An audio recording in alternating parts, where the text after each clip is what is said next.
बहुत पुराने समय की बात है। एक गांव की झील में एक हंस रहता था जो कि काफ़ी खास था क्योंकि उसके सुंदर सुनहरे पंख थे। वहीं झील के पास एक बूढ़ी औरत अपनी बेटियों के साथ रहती थी।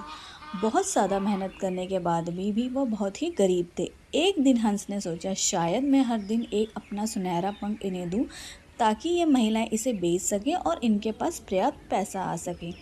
अगले ही दिन हंस बुढ़िया के पास गया। उसे देखकर बूढ़ी औरत ने कहा, मेरे पास तुम्हें देने के लिए कुछ भी नहीं है।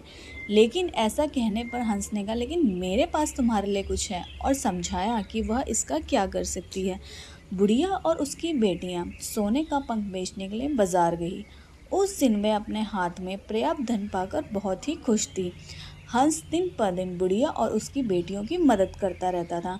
बेटियां हंस के बच्चों के साथ खेलना पसंद करती थी और बरसात के दिनों में उनकी देखभाल भी करती थी। जैसे जैसे समय बीतता गया, बुढ़िया का लालच दिन पर दिन बढ़ता जा रहा था। उसने सोचा कि एक पंख उसकी कैसे मदद कर सकता है।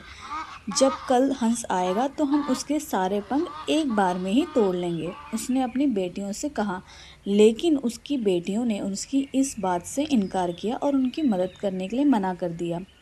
अगले दिन बुढ़िया ने हंस के आने का इंतज़ार किया और जैसे ही हंस आया उसने उसे पकड़ लिया और उसके पंखों को तोड़ना शुरू कर दिया।